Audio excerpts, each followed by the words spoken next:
Bismillahirrahmanirrahim. Assalamu alaikum. Hello my dear students. Welcome to E Square School System Ghodki. Today I am going to teach you about English for class 9th. Lecture number 6. पिछले lecture में मैंने इस lesson unit number 2 का half part पढ़ा था। अभी जो है स्टार्ट कर रहे हैं हाफ पार्ट जो पिछला रह रहा था वो पढ़ रहे हैं। Shah Latif had a very sensitive mind. His heart was soon filled with the love of God. The beauty of nature aroused his feeling strongly. While he was only a boy, he started composing poetry. Shah Latif बड़ा हिसास दिमाग रखते थे। उनका दिल कम उम्री में बे अल्लाह ताला की मोहब्बत से मामूर हो गया। फितरत की खूबसूरती ने आपकी एहसासात को तेज़ी से उभारा। जबकि आप लड़के ही थे आपने नज़में लिखना शुरू कर दिए। He was also keen in acquiring knowledge and he grew up to be a scholar of Arabic and Persian.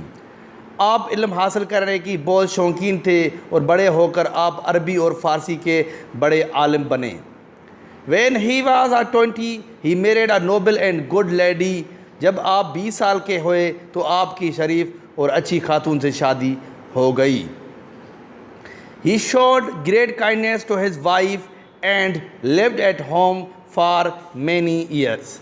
आप अपनी बीवी से बहुत ज़्यादा हुस्न सलूक से पेश आए और कई सालों तक घर पर रहे। His heart, however, turned more and more towards religion and devotion, and he felt restless in living a normal domestic life. When his father died, Shah Latif left his home and went to live on a mount at some distance from his village. Time आपका दिल ज़्यादा से ज़्यादा मज़हब और अमर इबादत के तरफ राग़िब होता गया और आप आम घरेलू ज़िंदगी गुजारने में भी चैनी महसूस करने लगे।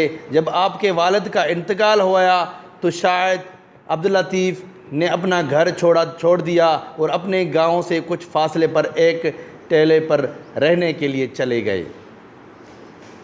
अ mount of sand is called Bhit in Sindhi. रेत के टेलों को सिंधी में भिट कहते हैं। Due to the fact that he lived on his mount for the rest of his life, Shah Latif came to be known as the saint of Bhit. तो this day he is famous all over the country as Shah Abdul Latif Bhitai or Shah Latif of the Mound. इसी हकीकत के बना पर उन्होंने अपने बाकी ज़िंदगी इस टेले पर गुजारी। शाह अब्दुल लतीफ़ भिट के बुज़ुर्ग के नाम से मशहूर हुए। आज भी वो मुल्क भर में शाह अब्दुल लतीफ़ भिटाई या टेले वाला शाह लतीफ़ के नाम से मशहूर हैं।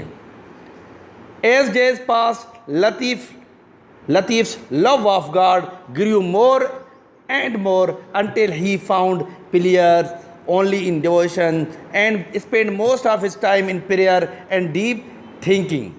जैसे जैसे दिन गुजरते गए लतीफ़ की अल्लाह ताला से मोहब्बत बढ़ती गई, यहाँ तक कि वो आपको सिर्फ इबादत से खुशी होती और अपना ज़्यादा वक्त इबादत और गहरी सोच विचार में गुजारते। His spiritual power grew stronger with prayer and devotion, so much so that people begin to be attracted towards him. आपकी रूहानी ताकत इबादत और रियादत से बढ़ती गई, यहाँ तक कि लोग आपके जानिब से मतवजा होना शुरू हो गए। Anyone who came to him was strongly impressed by his gentle ways, and his follower increased day by day. Close to the mound on which Lal Latif came to live is a natural lake. जो कोई भी आपके पास आता वो आपके शरीफा तरीक़ों से बहुत मुतासर होता और आपके अकीमंद दिन बदन बढ़ते चले गए। उस टेले के करीब ही जिस पर लाल लतीफ़ रहने के लिए आए थे एक कुदरती झील है। His poetic nature loved the calm atmosphere. He would spend much of his time sitting on the bank of this lake. As he sat there, he prayed to God and sometimes composed verses in his praise. आपके शायराना फितरत खामोश माहौल को पसंद करती थी। आप अपना ज़्यादातर वक्त झील के किनारे बैठकर गुजारते थे। जैसे आप वहाँ बैठते, आप अल्लाह ताला की इबादत करते और बाज़ औक़ात उसकी तारीफ़ में शेर कहते। Shah Latif was not only a saint and a poet but also a musician. He found great comfort in music. His skill in this art enabled him to make many improvements and changes in the difficult music of his time.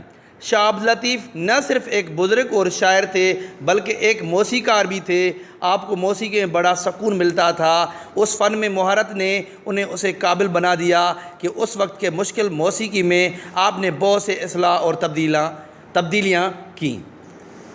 As in everything else, he loved simplicity in music and musical instrument. He did not agree with the idea that music should be difficult, so he made it simple. He also invented a simple musical instrument and called it tamburo. हर चीज़ की तरह आपको मौसीकी और मौसीकी के आलात में सादगी पसंद थी। आप उस ख्याल से मुत्तफ़िक नहीं थे कि मौसीकी को मुश्किल होना चाहिए, इसलिए आपने उसे सादा बना दिया। आपने मौसीका का एक सादा सा आला भी ईजाद किया और उसे तंबूरा का नाम दिया। It was like an instrument used by the orbs, but the number of strings was different. It was like an instrument used by the orbs, but the number of strings was different. To this day, the tamburo is a popular all over Sindh. Old and young play it and sing the songs of Latif to its simple but moving tunes.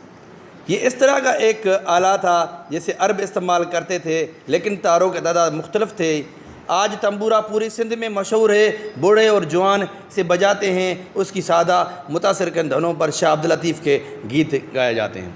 आज मेरा ये 6 lecture अल्हम्दुलिल्लाह खैर से complete हो गया। इंशाअल्लाह ताला सुबह जो है हम लेक्चर नंबर 7 पढ़ेंगे। अपना ख्याल रखें। Wish you best of luck. अल्लाह हाफिज़। Take care.